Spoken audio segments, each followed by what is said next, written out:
আমি আমার বক্তব্য বেশি দীর্ঘায়িত করছি না। এখানে আরো বক্তারা রয়েছেন, তাদের কাছ থেকে বিশদ ব্যাপারটা আপনারা জানবেন, শুনবেন। আমি শুধু বলতে চাই যে কংগ্রেস দল মিথ্যা অপপ্রচার এর মাধ্যমে সাধারণ জনগণকে ভুলিয়ে, সাধারণ জনগণকে বিভ্রান্ত করে ভোটের আগে তারা মানুষের কাছে গিয়ে যে ইস্তাহার, যে বিভিন্ন রকমের প্রলোভন, তার যে বেসাতি করে, তার দু একটি দৃষ্টান্ত আপনাদের সামনে আমি তুলে ধরতে চাই। বন্ধুগণ, আপনাদের নিশ্চয় মনে আছে 2009 সালে যখন পঞ্চদশ লোকসভা নির্বাচন অনুষ্ঠিত হয়, সেই সময়ে ভারতবর্ষের কংগ্রেস দল আপামর ভারতবর্ষের সামনে তারা যে নির্বাচনী ইস্তাহার ঘোষণা করেছিল, সেই ইস্তাহারে তারা বলেছিল যে আমরা যদি ক্ষমতায় আসি তাহলে প্রতি বছরে 1 কোটি বেকারের কর্মসংস্থান আমরা করব। কিন্তু বাস্তবে আমরা কি দেখলাম? ভারতবর্ষে বেকারের সংখ্যা প্রায় 23 কোটি। যে দেশের 20% উপরে যুবশক্তি কর্মহীন, সেই দেশ পরিচালনা করছে কংগ্রেস দল এবং তার সাথে আরো দু একটি ছোট ছোট দল। বন্ধুগণ, এই বেকার সমস্যার সমাধানের ক্ষেত্রে এই 5 বছরে ভারতবর্ষের ইউপিএ 2 সরকার কোন সঠিক পদক্ষেপ গ্রহণ করে নাই।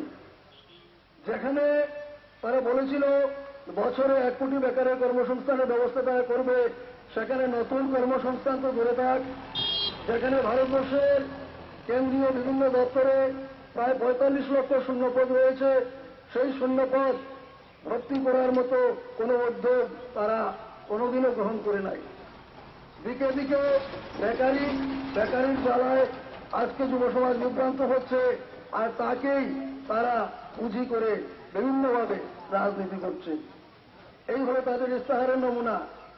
আপনাদের আরো নিশ্চয় মনে আছে, গত পঞ্চদশ লোকসভা নির্বাচনের আগে এই কংগ্রেস দল তাদের ইস্তাহারে বলেছিল যদি আমরা ক্ষমতায় আসতে পারি তাহলে ভারতবর্ষের প্রত্যেকটি পরিবারকে আমরা মাসে 35 কেজি করে চাল 2 টাকা ধরে সরবরাহ করব, 1 টাকা ধরে সরবরাহ করব। তো দেখুন, এই যে তারা কথাটা দিয়েছিল, তার পরবর্তী সময়ে সংসদের বিভিন্ন আলাপ আলোচনা, সংসদের বিভিন্ন অধিবেশন আমরা কি লক্ষ্য করেছি? অত্যন্ত কৌশলে ভারতবর্ষের রেশনিংটা করল। যেহেতু মূল্যে এই যে বিলটাকে প্রতিহত করো, বিপি সিং ছিলেন অটল, উনি কোনোভাবে এর সঙ্গে আপোষ করেন নাই। প্রয়োজনে প্রধানমন্ত্রী ছাড়তে রাজি আছেন, কিন্তু উনি বিলটা পার্লামেন্টে তুলবেন, পাস করবেন, এই মনোবলে এবং থাকার পর উনি পার্লামেন্টে তুললেন। এবং যেদিন তুললেন সেদিনে ওনার মন্ত্রিত্ব গেল। কিভাবে?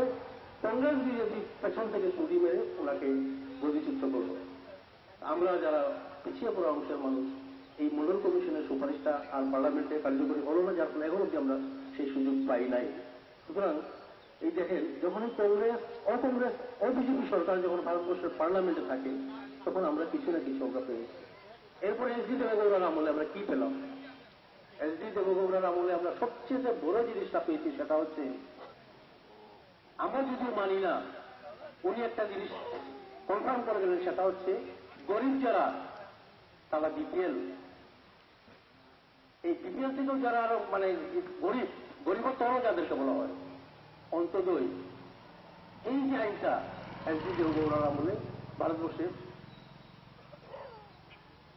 চালু হয়।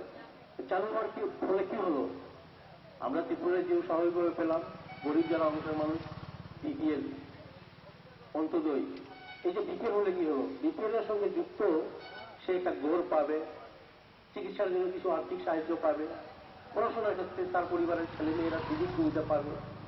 এই যে আনুষঙ্গিক বিপিএল শব্দটার সঙ্গে যে এই যে আর্থিক উন্নতির জন্য যে বিভিন্ন যে প্রকল্পগুলো বিপিএলের সঙ্গে সংযুক্ত, যার ফলে এই বিপিএল তথ্যটা পাওয়ার পর আমরা এইসব সুযোগ সুবিধা আমরা ভারতবাসী পেলাম। দ্বিতীয়ত কি, যখন ইউপিএ সরকার ইউপিএ 1 যাকে বলা হয়, অর্থাৎ প্রথম যখন ইউপিএ সরকার ভারতবর্ষে গঠন হয়, তখন কিন্তু কংগ্রেস দলের সংখ্যাগরিষ্ঠ ছিল না। 14টা দলের সঙ্গে যুক্ত হয়ে সে যখন মন্ত্রিসভা গঠন করতে চাইল, এরপর যখন তার পার্লামেন্টে মেজরিটি সেই যে সংখ্যাটা হয় নাই, তখন বামপন্থীদের সাহায্য নিতে চাইছে। উনি বামপন্থীদেরকে প্রস্তাব দিয়েছিলেন তখনকার সময়ের কংগ্রেসের সভানেত্রী সোনিয়া গান্ধী, যে আপনারা মন্ত্রিসভায় প্রবেশ করুন, আপনাদেরকে 15টা মন্ত্রী করে দেব, 15 জন মন্ত্রী আপনাদের হবে ক্যাবিনেটে, আপনারা মন্ত্রিসভায় সামিল করুন। তখন আমাদের পার্টির জেনারেল সেক্রেটারি ছিলেন হরকিষেণ সিং সুরজিৎ, উনি এক কথায় সেই প্রস্তাব নাকচ করে দিয়ে বললেন, আমরা আপনার মন্ত্রিসভায় যাব না, কারণ আমাদের যে 61টা এমপি, ওই 61 জনই আপনার কংগ্রেসকে হারিয়ে আমরা প্রত্যেকটা জায়গাতে আমরা কংগ্রেসকে হারিয়ে আমরা এই 61 জন এমপি এনেছি। সুতরাং আমরা কংগ্রেসের সঙ্গে এখানে অ্যালায়েন্স হয়ে আমরা মন্ত্রিসভায় যাব না। হ্যাঁ, বিজেপিকে প্রতিহত করতে আপনি যেহেতু স্লোগান এনেছেন যে আমরা বিজেপিকে আটকাবো, আমরাও একমত, আমরা চাই না বিজেপি আসুন, আপনারা মন্ত্রিসভা করেন, আমরা পেছন থেকে সাহায্য করব। অর্থাৎ পরোক্ষভাবে সাহায্য করে যে সরকারটা আমরা বলি ইউপিএ এক হওয়ার পর আমাদের বামপন্থী যে এই যে গভর্নমেন্ট করার ক্ষেত্রে কিছু শর্ত রাখলো আমাদের পার্টি। শর্তগুলো হচ্ছে কি, যে তুমি যারা শ্রমিক আছে তাদের তুমি কাজের গ্যারান্টি দিতে হবে, তার জন্য একটা আইন পাস করতে হবে। এই যখন যে আপনারা শুনছেন MGNREGA, এটার প্রথম নাম ছিল টেস্ট রিলিফ, এরপর ফুড ফর ওয়ার্ক, এরপর এটা SREP, এরপর NREP, RLGP, এরকম। এবং গোটা দেশে যখন কৃষক আত্মহত্যার মহামারী চলছে, মিছিল চলছে, তখন আমার ছোট্ট রাজ্য পার্বতী রাজ্য, এ রাজ্যের কৃষকরা তার কৃষি উৎপাদনের জন্য কেন্দ্রের কংগ্রেস সরকারের কাছ থেকে গোটা দেশের গড় শ্রেণীর রাজ্যগুলির মধ্যে কৃষি উৎপাদনে প্রথম স্থানের শিরোপা গ্রহণ করে পুরস্কার ছিনিয়ে আনে। এই ব্যতিক্রমী উদাহরণ তৈরি করতে পারে একমাত্র সরকার, তার নাম বামফ্রন্ট সরকার। বিকল্প এটাকেই বলে। কমরেড রঞ্জিত নাথ যে বলেছেন আমরা দিল্লিতে একটা বিকল্প চাই, নেতার বদল না, নীতির বদল। সেই নীতির বদলে সেখানে একটা বিকল্প আমরা চাই। এই বিকল্পের মডেল হল ত্রিপুরা। গুজরাট কোনো মডেল না। সরকার পরিচালনা করেছেন দিল্লিতে গত 5 বছর কেন্দ্রীয় সরকারে ছিলেন কংগ্রেসের নেতৃত্বে দ্বিতীয় ইউপিএ সরকার। এই যে গত 5 বছরের কাহিনী, এটি লোকসভা নির্বাচন। এই লোকসভা নির্বাচনে এই গত 5 বছরে এবং তার আগে কংগ্রেসের যে কার্যকলাপ তার পর্যালোচনা রিভিউ করতে হবে।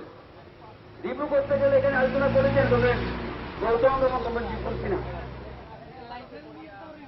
শুধু আজকে আলোচনা না, বিভিন্ন সময় আলোচনা হয়েছে। অবস্থাটা কি আমাদের দেশের?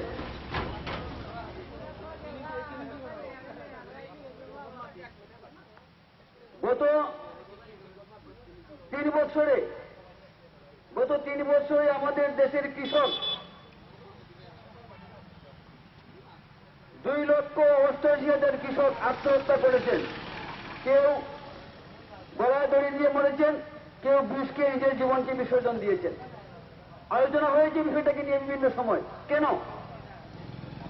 আমরা দেখি আমাদের দেশের সরকার পার্লামেন্টে দাঁড়িয়ে বড় বড় কথা বলেন। তারা বলেন এ দেশ কৃষি প্রধান দেশ, এ দেশের অর্থনীতি কৃষির উপর দাঁড়িয়ে আছে।